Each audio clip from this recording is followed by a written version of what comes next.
Hi everyone, my name is Patrick Akil, and this episode is all about Kubernetes, internal developer platforms, and platform engineering.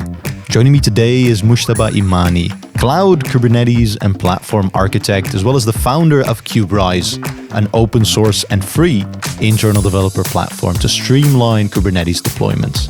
We talk about Kubernetes versus serverless, when to actually move to Kubernetes when it makes sense, what internal developer platforms are in the first place, and effective platform engineering. So enjoy. One of the biggest advantages of using Kubernetes is the avoiding vendor locking. Because, there is two ways of creating internal developer platform. One way is using the cloud specific services and tools. Yeah. And one way is create your internal developer platform inside the Kubernetes. Okay. And the benefit of the second one is that then it doesn't matter much that who provides that Kubernetes to you. Your architecture and your platform would be almost the same. Because it's in Kubernetes. Because it is in the Kubernetes. And Kubernetes is unified between the different cloud providers and your on-premise Kubernetes. Interesting. And it's almost, because there are also some integration points between the Kubernetes and the cloud as well. For example, the entry point of your Kubernetes, it depends on the mechanism of the load balancer that the cloud provider provide for you. Yeah, makes sense. Or some people prefer to have their database managed by the cloud, not themselves deploy the database inside the Kubernetes themselves. Yeah. Those are the integration points that depends on the cloud that you are using. But other than that, there are many other things that you just deploy and manage yourself in your Kubernetes cluster, which is independent from the cloud and provider. Yeah, makes sense. I mean, almost all experience that I've had building a product from scratch, from 0 to 1, has been using serverless technologies and leveraging whatever cloud functionality is there, right? Yeah. Not necessarily thinking about vendor locking, but really going as fast as possible, using as much out of the box as possible, a real low cost of ownership from a team perspective, and then going live with that product specifically. So I'm always wondering when I look at serverless and like cloud technology specifically, when would I use Kubernetes and manage that myself versus using whatever the cloud offers? It's good way to start quickly, but there are also some costs to that easy way of doing stuff. Yeah. So it made everything easy for you, but it has cost. So it means that, for example, for one of the clients, we were deploying services in Fargate in AWS, which is like serverless deployment of the container in AWS. Very easy. You just need to take care of your container. Then you give the address of the container to the CloudFormation and it will deploy for you. It will scale it for you. Everything is taken care of. Yeah. But the cost is that it's expensive. And they say that if you want to deploy a service that is up and is working for like periodically in a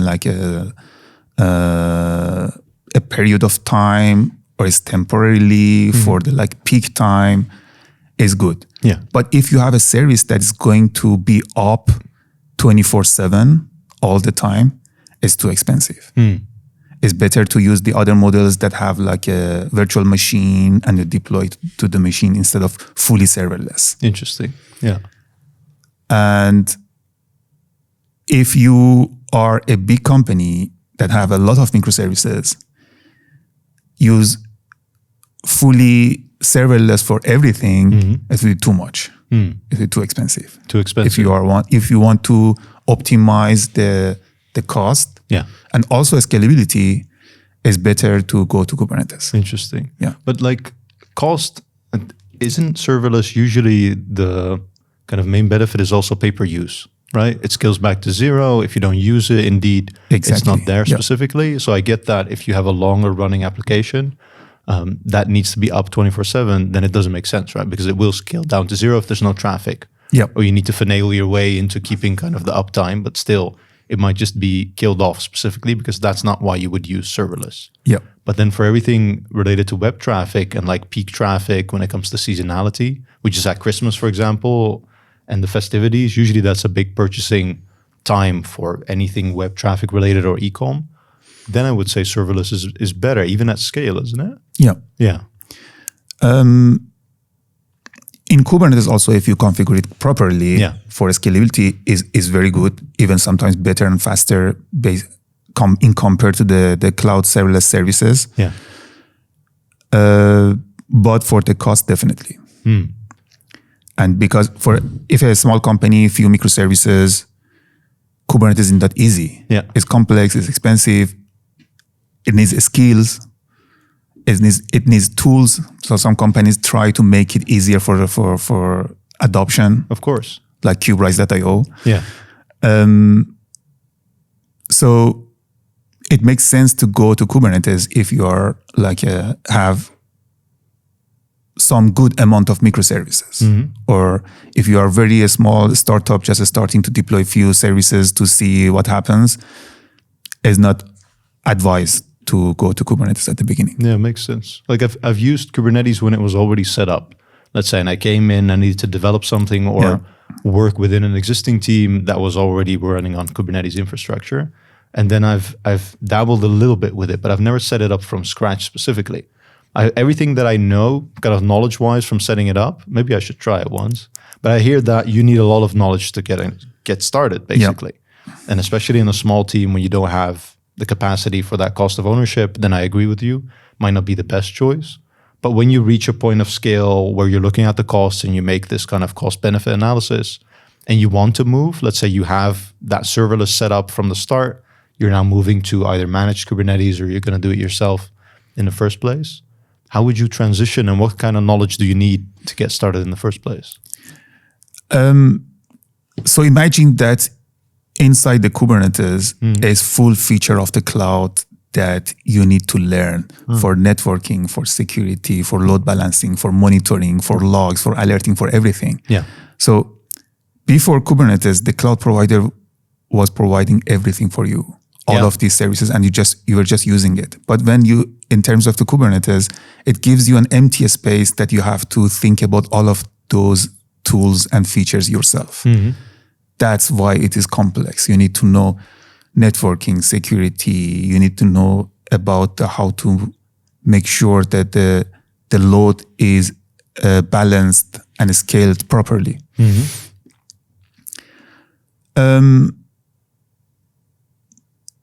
If a company can use cloud, because not all companies are possible to go to the cloud. One of my clients was financial and they were not allowed to go to the cloud. Right? Sure. So they had to manage their Kubernetes cluster on premises. Yeah. If it is possible to use the cloud providers, definitely it's better to use managed Kubernetes.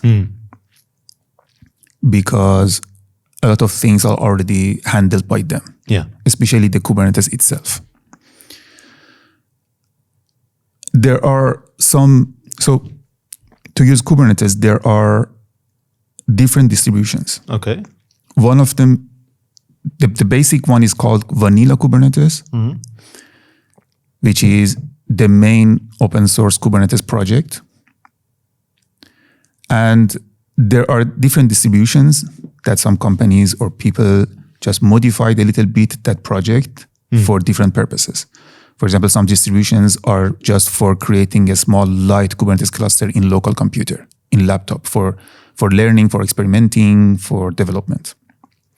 And there are some other distributions that are good for a production Kubernetes environment on premises in your data center. Yeah. So I would say the first step is to first decide to use managed Kubernetes from cloud providers or on-premises Kubernetes, and then decide about the distribution that you want to use. Okay. Then the most important thing is making everything automatic and as code. So infrastructure as code and GitOps. Yeah. These are two main principles, because we see a lot of companies at the beginning, they say, okay, thinking about automation, we don't know how to do it. It's too soon. We put it later, and they make a big technical debt for the future. They start using dashboards. They do ClickOps. They run commands manually. And then later, nobody knows what happened. Okay. And how to manage and what was the configuration and who did the configuration. Yeah. One of the clients that they told us that there were a developer before that installed the Kubernetes in dashboard manually, and he is not in the company anymore, and we don't know how to manage this or how to upgrade it. So it's very important to start with automation and start with the everything as code principle. And then it is two-part. Installation of the Kubernetes itself, which usually we do it by infrastructure as code languages like Terraform. Yeah. And then after you install the Kubernetes itself, now you need to deploy platform tools and your applications and microservices. And for this part, we use GitOps principle. GitOps means it's different with GitHub. GitOps means that you need to have a Git repository, which is single source of truth. And whatever is happening inside your Kubernetes cluster is written in code in this repository. Gotcha. And there are some tools that make sure that they are synced together. And whatever you want to do for your Kubernetes cluster, you deploy anything, you change the configuration, you just need to change the code, create a pull request, then your team will review it and you will merge it with the main branch. And then these GitOps tools like Argo CD or Flux will sync the code with the Kubernetes cluster. I can imagine that, since it's very configuration heavy, indeed that code is going to help, right? Yeah. First of all, with kind of an audit trail of what happened in the first place and who did what, but also eventually when you have something up and running, to review and be like, okay, is this still the right way, or what do we need to tweak, or what is the truth in the first place? Actually, it is so important that nobody has, in real scenarios, I saw several companies that even nobody or almost nobody has access to the cloud. So you cannot go to log into your cloud account or use kubectl in your Kubernetes cluster to do anything manually. Okay. The only way that you can change anything is to change the code. Okay. And it's very important because if you do it in a proper way, in a GitOps way, then you have the history of changes of your cloud. It is clear who did the change and why he did the change and who approved that. Yeah. And because all the previous versions of the code is there in the repository, whenever anything happens in a disaster time, you can always revert back to a previous version that was working fine. Yeah. So these are the benefits of the GitOps. Makes sense. Is that best practice then, that people indeed, when you go to a cloud environment, you can't actually click anything together or make those configuration changes without actually doing a code deployment? Yeah, that makes total sense. especially for production environments. Maybe in development environments, they will give, it is also, so, there are usually different environments that replicates each other. Dev, test, acceptance, production. Yeah. Some companies, they say, okay, dev is like for experimenting, for learning, anything open. But the rest of the three should be exactly the same. So, because if there is a small change in each of these environments, then when your application is running in one of them, you don't know if it would run in the other environment as well. Yeah, it's not replicable. So the best practice is that in test, acceptance, and production, nobody has access. Nobody can log in and change anything manually. Everything should be in the code. Interesting. When I look at then, let's say this knowledge curve, because we said, okay, Kubernetes, it has, from what I've heard, a lot of configuration. You can do a lot with regards to kind of the ownership that you have. You mentioned networking, security. Those are not to be taken lightly, especially nowadays. And if those are then, let's say, your responsibility or the team responsibility, plus you want to do everything infrastructure as code, it's like a big hump to get something up and running minimally and then also distribute it over, let's say, your environments. I think that might be what's holding people back, kind of this Yeah. dragon of starting? Because once everything is started and it's already smooth operation, then probably building on top of things, you don't have to change many things, right? Maybe you tweak things based on efficiencies or based on kind of your observables that you've seen. But once everything is there, it's smooth riding and you can focus on product development. For me, it's kind of this path to get there that's most challenging, at least from a surface level. Actually, the old good days, developers they need to SSH to a remote server and run their application, and it was fine. That's it. And then it became so complex, so many different cloud providers with different way of working on APIs, then the Kubernetes environments, that's not possible for developers to up to date and learn everything. Yeah.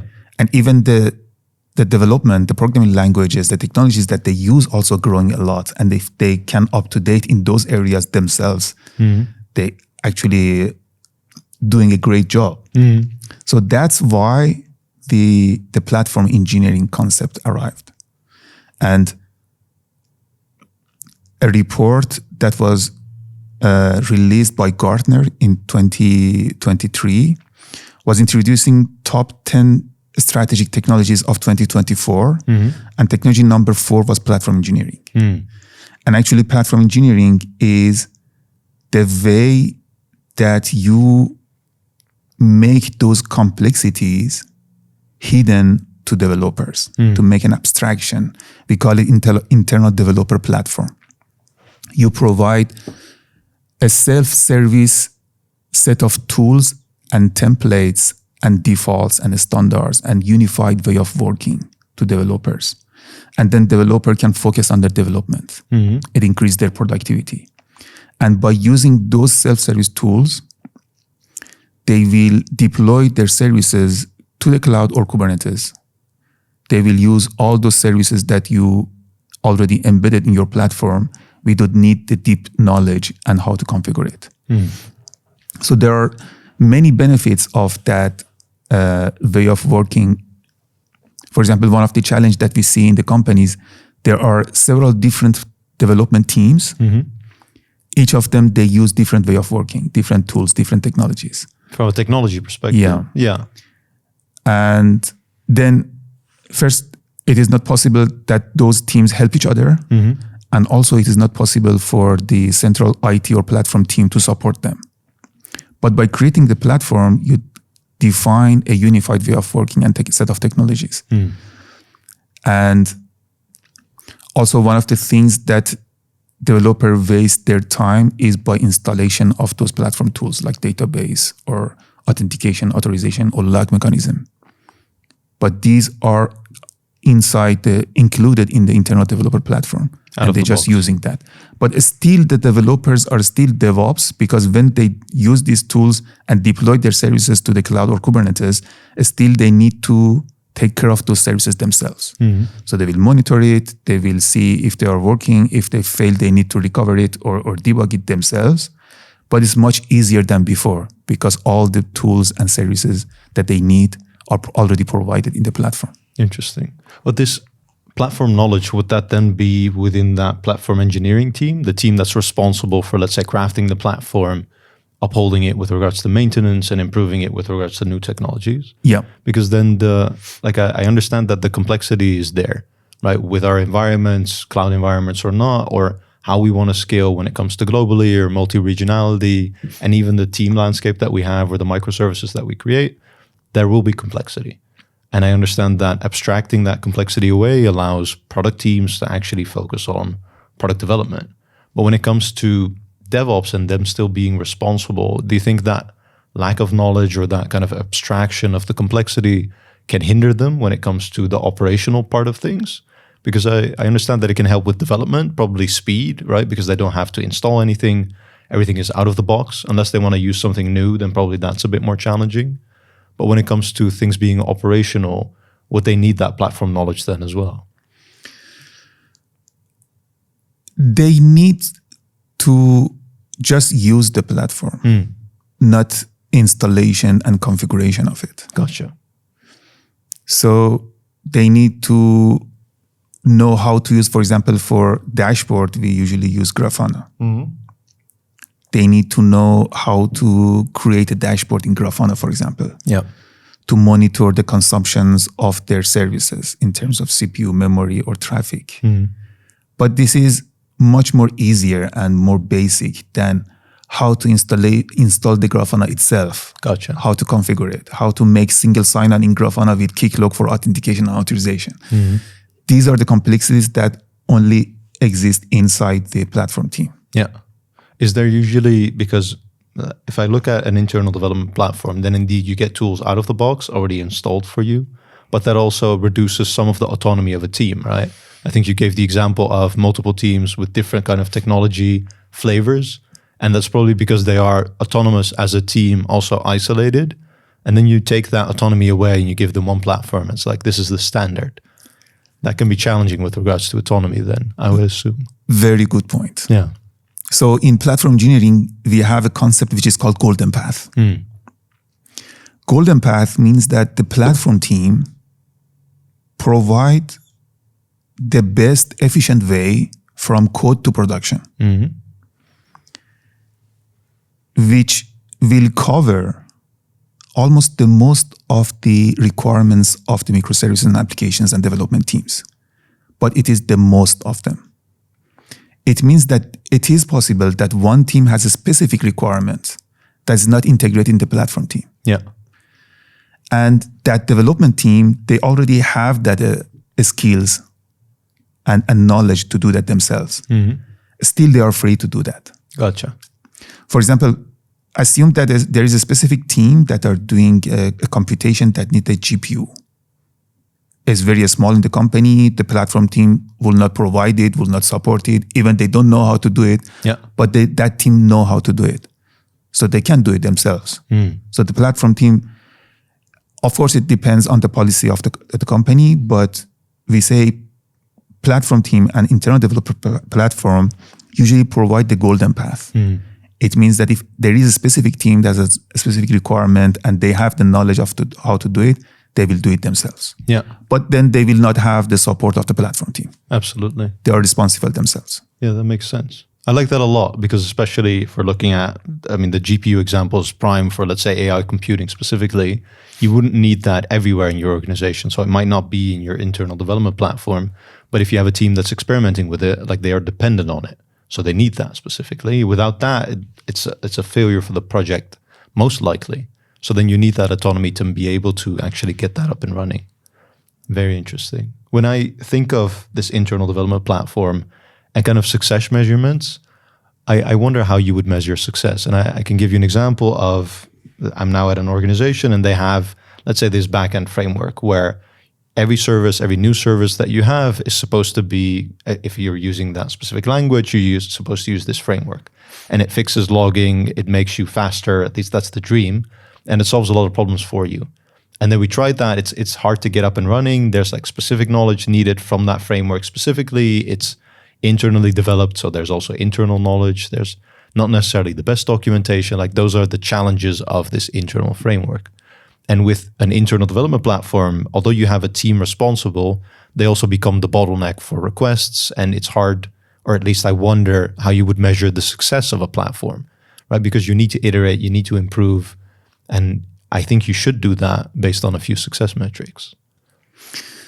Also, another thing that we say in the platform, in platform engineering, we say platform is a product.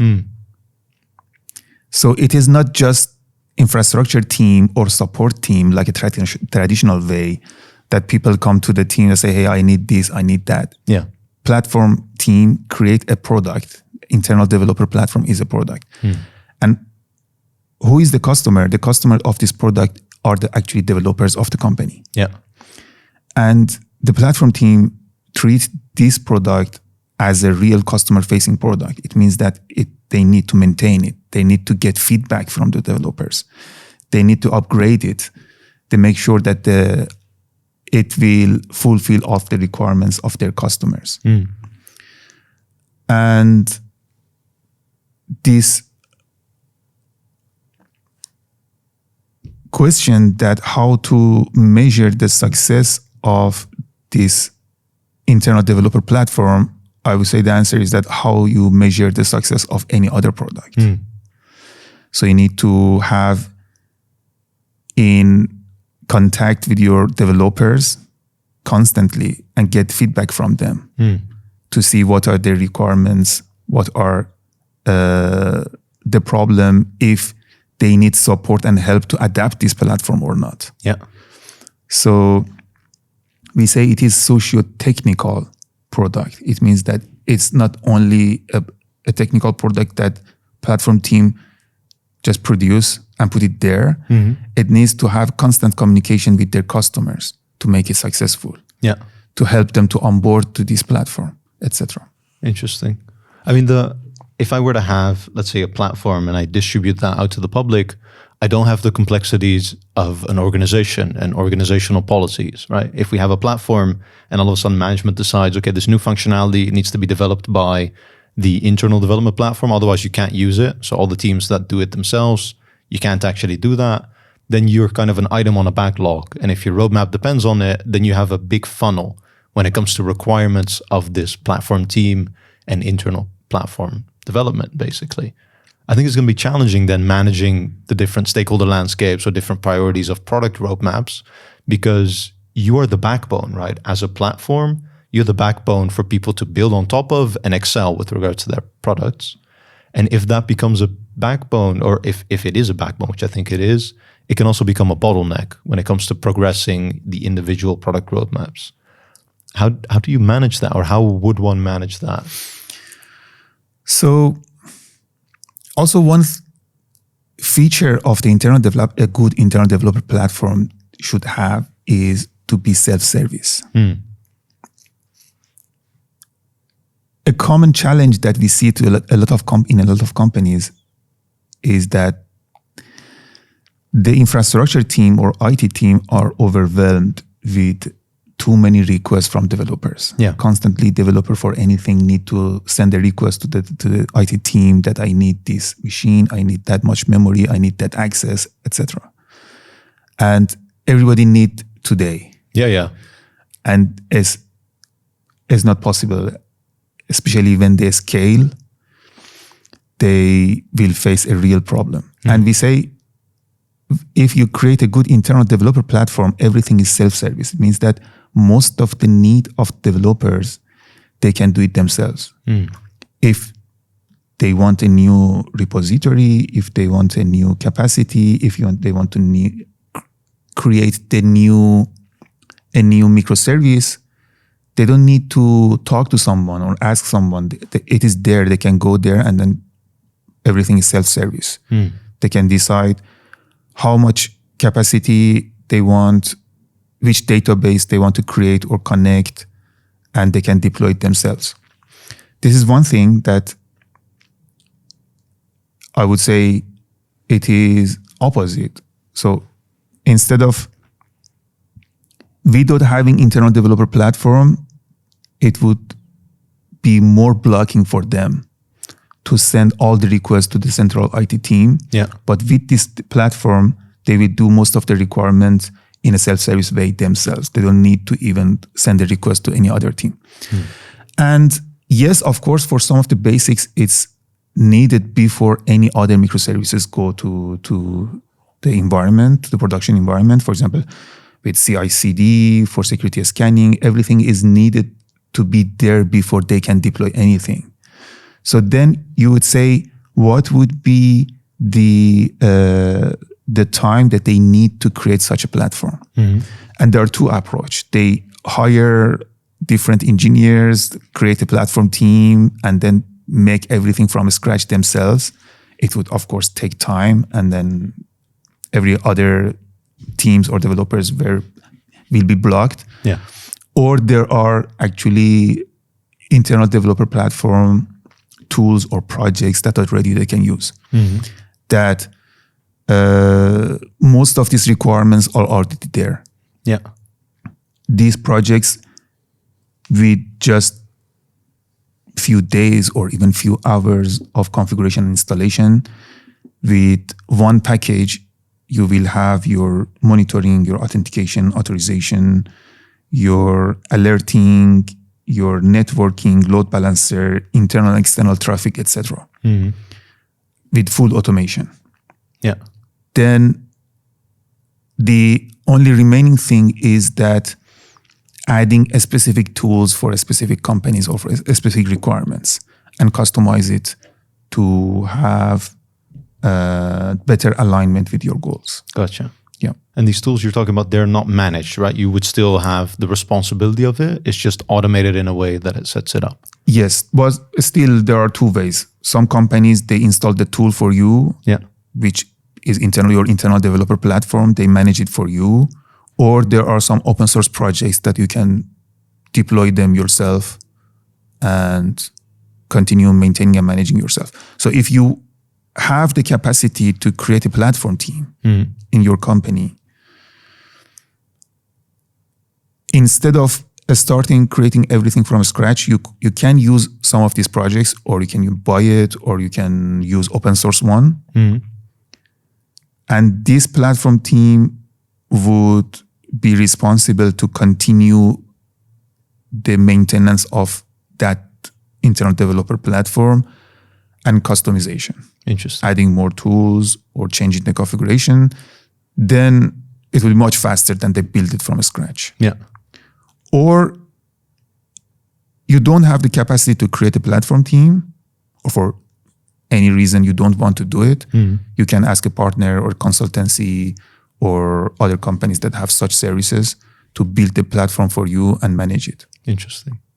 So chronologically, I think if I were to start a project, I would still go serverless, right? Get up and running because it's small, it's low cost of ownership.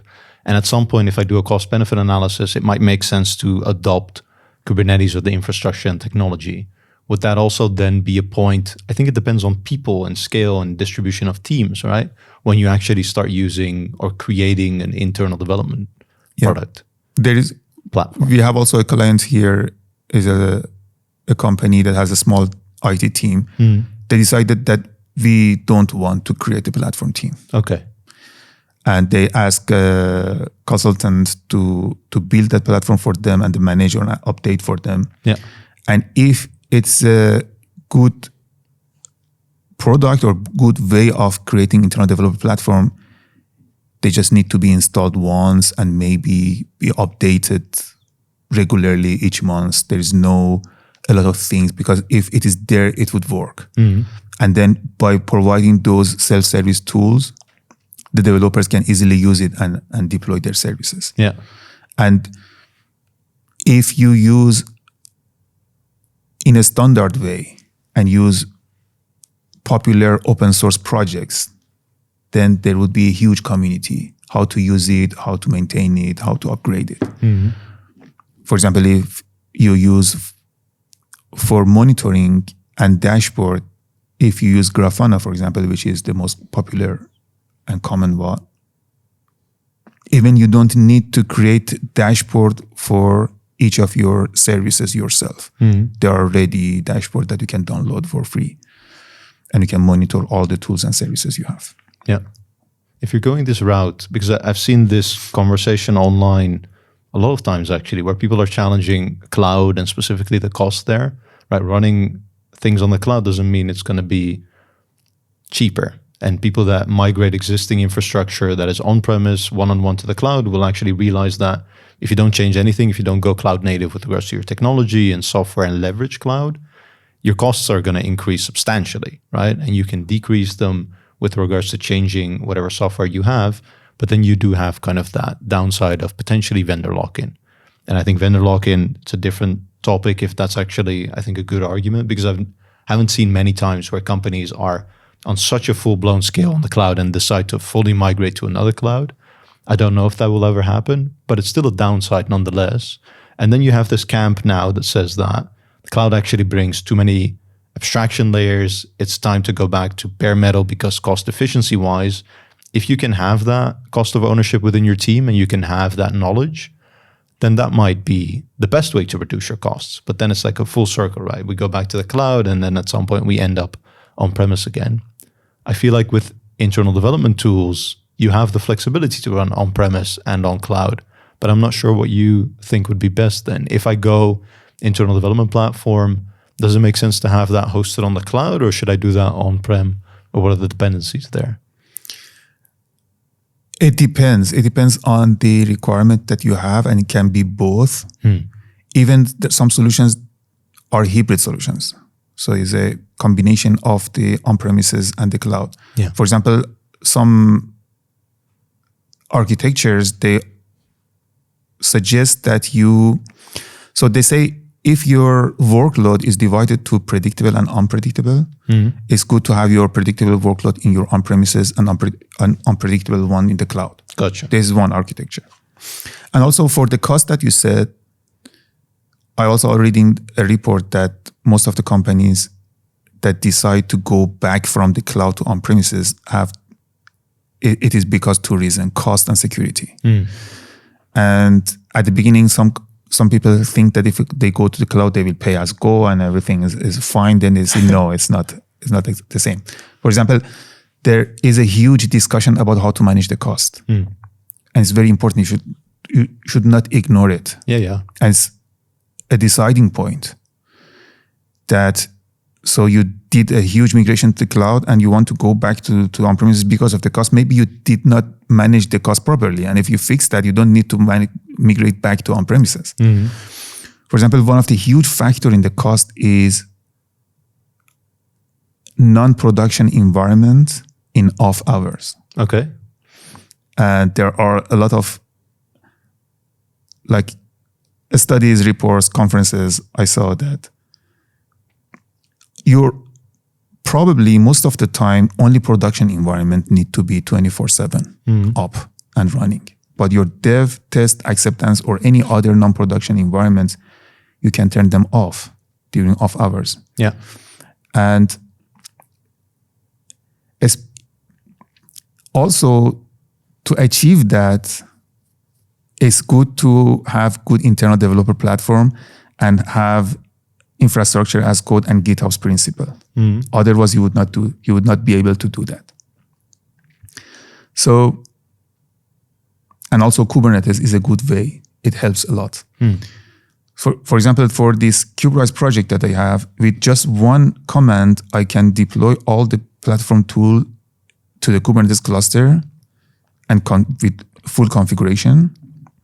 And with the Terraform that I create the Kubernetes itself, I can make an automation that every day, all the non-production environments, every day at 6 a.m., create the Kubernetes cluster, deploy all the tools, and do all the configuration. And in 6 p.m., destroy everything. Yeah. Then also in the weekend, they will not be created. And the studies shows that it will cost around 70% of your cloud cost. That's incredible. That's actually very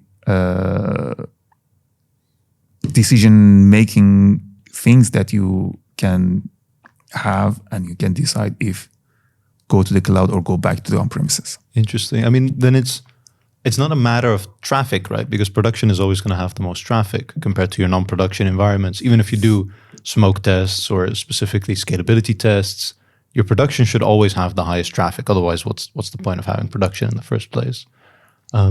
And it's strange to me that then the infrastructure that you have up and running without any traffic, if you destroy that it already reduces the cost amount by that much. That is incredible. Yeah. Yeah. And automation, I fully understand that automation can help with that. And now I also understand that better, that if you don't have automation and you start having kind of this difference in configuration of your test environment, your dev environment, and your production environments, that it's very hard to destroy everything and to make them be up and running again in an easy manner, let's say. Yeah, man. I also like that you highlighted that kind of spiky traffic. That's what the cloud is good for, right? Yes. Specifically seasonality. And I think the biggest example I always think of is e-com.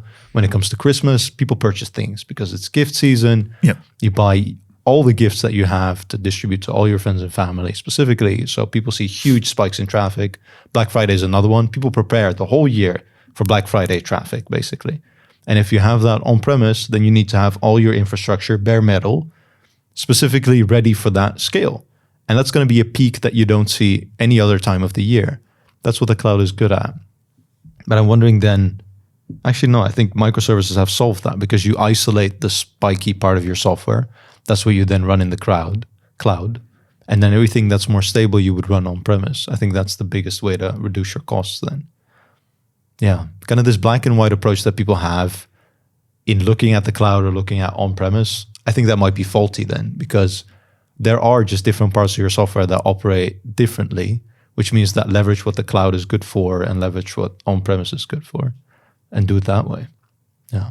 And also one of the things that I hear from developers, they say that we work on our development locally in our laptop and it works. Yeah.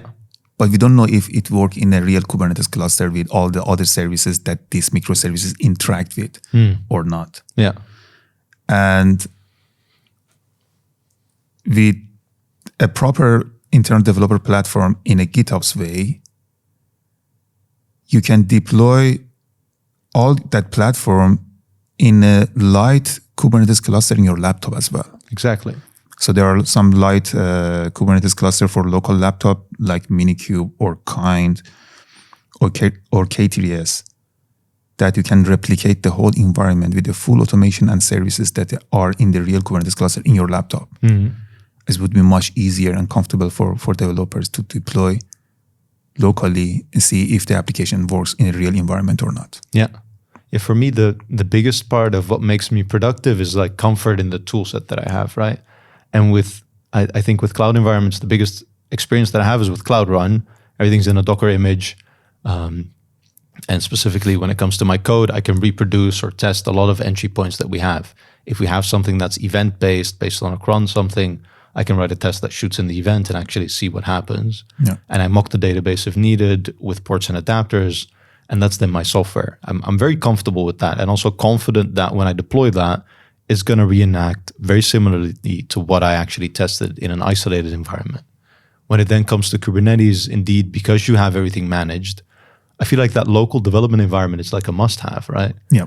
And I also have seen organizations move away from, let's say, the full-blown development, test, acceptance, production environments and reduce their environments significantly. Leverage whatever technology and infrastructure we have on our laptop, because it's actually quite good nowadays. Have that be your dev environment, only have one test or acceptance environment, and then go to production. Already by kind of reducing your environments that way, you probably significantly reduce your costs if you're on the cloud. So that might be why. I always saw that trend, but I'd never factored in that cost might be the biggest differentiating factor there. It's quite interesting. Even there are use cases that you would like to have several Kubernetes cluster for several different kind of workloads. In internal developer platform, we usually divide the tools between the platform tools and developer tools, and we put them into separate clusters because we don't want these tools to like have problem with each other. Yeah. And then there are different architecture based on the size of the company and then the number of services they have. For example, they can be one Kubernetes cluster only for platform tools and services and several Kubernetes cluster for applications for different environments. And even in my laptop, I can deploy several Kubernetes clusters with all those tools locally just in my laptop and exactly replicate what environment would be in my cloud. That's perfect. Yeah. As kind of a final thought, I was wondering this throughout the conversation. As mentioned, I only have dabbled with Kubernetes in operations when it's already up and running, right? And from my perspective as software engineer, I haven't really had the need to go beyond that. Maybe from an interest standpoint, but usually things that are interesting, they go on a long list of other stuff that's interesting and they get ticked off or they never don't. Would it be beneficial for software engineers to kind of learn the in and outs of Kubernetes, or to what degree would you advise people to kind of get familiar with that?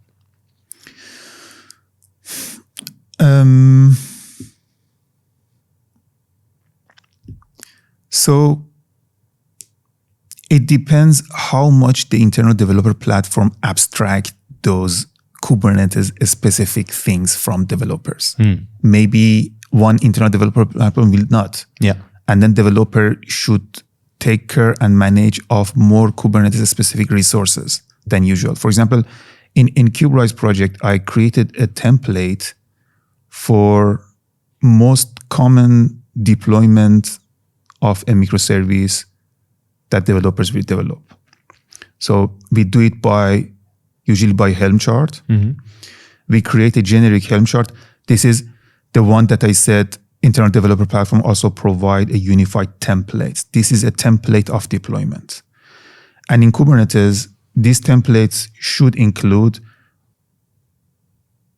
deployment, which deploy pods for the microservices, a Kubernetes service, which is like an internal load balancer for those pods, and ingress, which manage the traffic from outside the Kubernetes cluster to this service, automatic scaling of that application, auto-scaling of application in the Kubernetes cluster, config map for the configuration of the application, secret for the secret and passwords and tokens, and some more tools. This is the most common package of the deployment to Kubernetes cluster that a good internal developer platform should include, or a platform team should provide to developers. Then the Helm chart has a values, which is actually the input parameters, or are the parameters that change for different services or different environments. Then the only thing that developers need to provide is the value of these parameters. Of course, yeah. And one of the values is the name or address of the container, the amount of resources they need, is there any environment variable they like to have in their container. That's it. Then the developer don't need to know anything about Kubernetes. Yeah. But if this package is not provided in an internal developer platform, then developer need to write a YAML file for the Kubernetes deployment, a YAML file for ingress, a YAML file for config map, etc. Then they need to know a little more. What are these stuff and how to configure them, how to write them. Yeah, the configuration options basically that you need to fill in. Yeah, I would say it's depend on the size of the company, how much the internal developer platform cover all those different scenarios. Yeah. For example, if this is the workloads in Kubernetes are different kind of workloads. Deployment, stateful set, daemon set, job, cron job, these different kind of, but the most popular or the most common one is deployment. It's just deploying a Kubernetes container in the Kubernetes cluster. But maybe a platform team or internal developer platform only provide a template for deployment because this is most common. And if there is one team that they need a stateful set, daemon set, or any other kind of workload, then they need to learn and provide that themselves. Yeah, that makes sense. I've really liked this conversation, Mojtaba. This was a lot of fun in kind of this journey of when to use Kubernetes and what internal development platforms are in the first place. Is there anything missing that you'd still like to share before we round off? Yeah, I think a common pattern is that the companies usually underestimate the importance of the internal developer platform and automation and these kind of templates. And they start creating themselves, and then when they want to scale, they will have a huge problem. And the thing that I always advise that start in a good way from the beginning. Start with the infrastructure as code principle, with GitOps principle, with dry principle. Don't repeat yourself. So providing a single set of templates and only change the parameters and values for different environments. This can help them a lot in the future when they want to scale. And don't postpone it for the future. Yeah, I think it makes sense. Thanks again for coming on and sharing. This was a lot of fun. We'll round off here. Thank you so much for listening. If you're still here, let us know in the comment section what you thought. Like if you liked the episode, and otherwise, we'll see you on the next one.